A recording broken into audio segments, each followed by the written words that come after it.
Greetings and welcome back to the Galley of the Sun. Today is my favorite day of the week, Open Fire Friday, where we cook on our Argentine Brisaro grill from Sunterra. I love this thing. It's also an exciting day because this is going to be the first episode I filmed using our rotisserie attachment. I did a cook last week to make sure I knew what was going on. I didn't look like a complete idiot, and it was successful. So today we're going to do tri-tip on it. It's also a bittersweet day for us. A couple days ago, we lost one of our frequent judges and a very frequent visitor to the Oasis, our house here where we film these episodes. Stahl, the big Marine with the beard that you saw judging things, absolutely loved our cooking and was a very frequent visitor. Like I said, a few-time judge, and he passed away in a motorcycle accident. So if I didn't film this today because of that, Stahl would have called me a slang term for sensitive mommy parts, and I don't want that. So to honor him, this is for you, Stahl. All right, let's get it going. All right, so tri-tips on the rotisserie. What could possibly go wrong? Well, the way a tri-tip is shaped. You got this thin edge down here, you got this thicker one here. So you want, when you're doing rotisserie, an even hunk of meat, right? We can fix that. So what I'm going to do is I'm going to take this tri-tip roast and match it up with this tri-tip roast, sort of make a great big square there. So I'm going to get that tied up with butcher's twine, and we'll have one ginormous piece of tri-tip.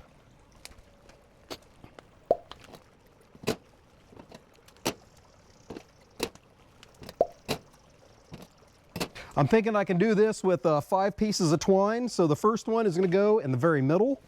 And when you're tying these up, you want to cross the strings, go under once, go under twice, and then pull that tight. And then tie your square knot. All right, now that we have our meat trussed up, we need to get a pilot hole in there to put the rotisserie rod through.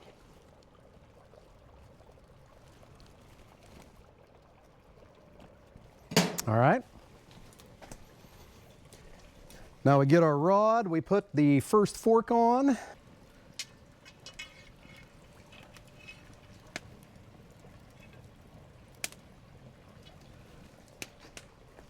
Right about there. And we slide our roast on.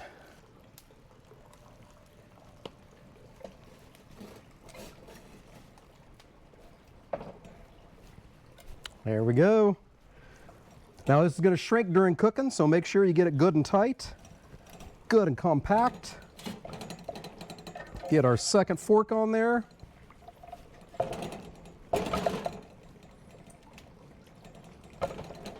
And voila, we are ready. Now, before I put that on, we got to get a rub. Could you use a pre-made rub? Absolutely, but we're going to make our own. Now, as I put this rub together, dear friends, as always, all of the ingredients, their amounts, and the directions are down below in the description section. All right, so first component, salt and pepper. Component number 2, some smoked paprika. Component number 3, chipotle chili powder. And our last component, some of Spiceology's Vampire Killer. If you can't get your hands on this, which you should, there is a link down below in the description, but if you can't, you can use garlic powder. We'll get all that mixed up and then apply it to the outside of our roast.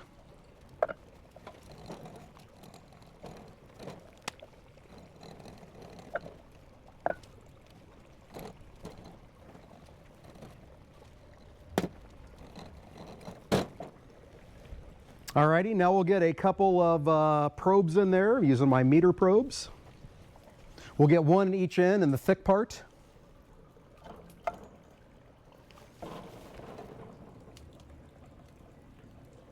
Now we'll get this loaded onto the grill.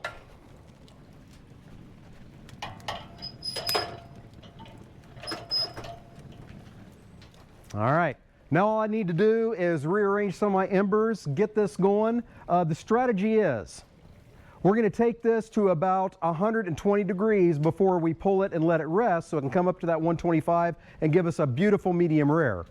However, I said Dr. Pepper tri-tip. So we're going to make a sauce in a bit. Once we hit 100 degrees, then every 5 minutes we're going to apply that baste. So we'll see ya next for not that, but for working on some of the side dishes. We'll see you then.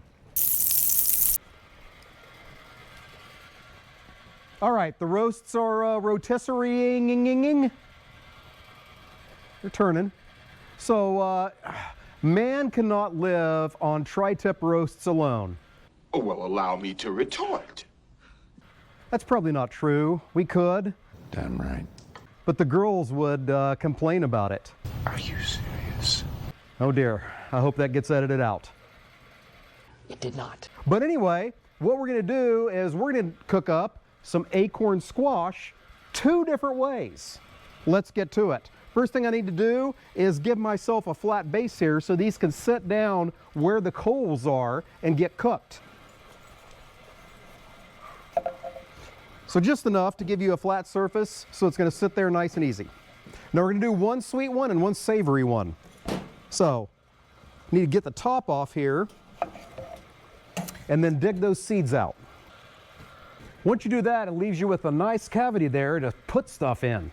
Oh, by the way, on the roasts, it is about 3:42. I am shooting for a 5:30 dinner time. So I want to make sure these get done around 5 o'clock, and then I can rest them for 15-20 minutes, then get them sliced up and served. So I got them on the rotisserie about an hour and a half beforehand. I anticipate this is going to take between an hour and a half to get these the temperature I want. All right, so the first thing that's going to go in each one of these is half a stick of butter.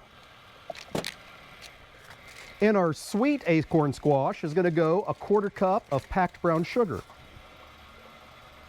And that's it. Put the little lid on it, set it aside. In our savory one, I'm going to put some Velveeta Casablanca spread in there. Now you can use whatever cheese you want.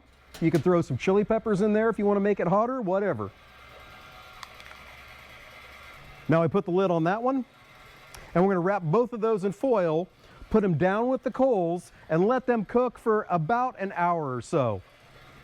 Now, I've done this many times too. I'm also doing our super buttery mashed potatoes. So I have 6 russet potatoes here that I've cut in half, put butter in the middle, salt and pepper, wrapped it up. They're also going to go down in the coals, cook for about an hour. Then I'm going to scoop out the innards, throw some seasoning in there, stir all that up, and they're absolutely amazing. So you can check out our other episodes where we've done it. Yeah, check out any of our open fire episodes, and you'll probably see me talk about these.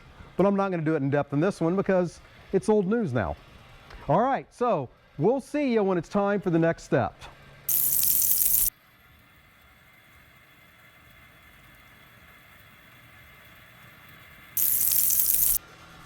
Alrighty, we're about an hour in the cook. I'm approaching 100 degrees, so now is the time to get the sauce together.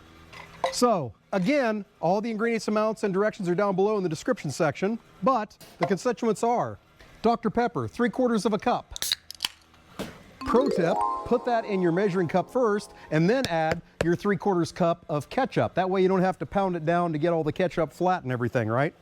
All right, if you've done this correctly, you should be at the 1.5 cup point now in your measuring cup. Now, a 1/4 cup of packed brown sugar, a little bit of apple cider vinegar, and some coarse black pepper.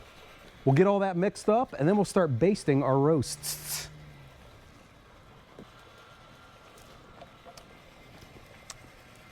Oh, that's delicious. It's like a sweet Arby's sauce. Oh, that's incredible.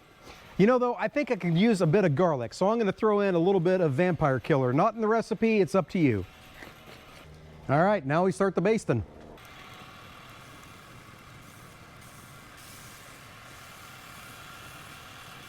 I'm going to repeat that every 5 minutes until we hit 120 degrees internal and pull these to rest.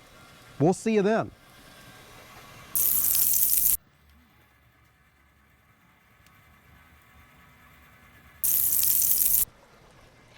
Alrighty, we've hit the desired temperature, so let's get this thing off, get the forks off the spit, and get it resting, and then we'll get some judgment. from Charlotte.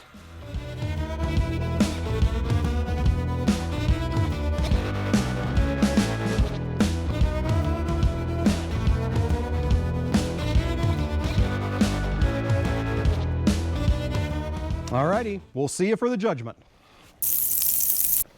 Alrighty, the squash is done, the tri-tip is done, and I've got my lovely judge Charlotte to tell me how we did.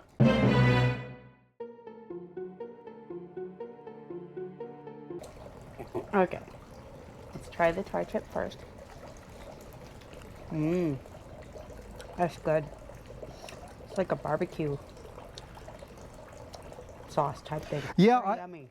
when I tasted it, I thought it was like a sweet Arby's sauce. Yeah, kind of. Okay. Now this is the is the sweet brown sugar. okay, the sweet squash. Sweet squash.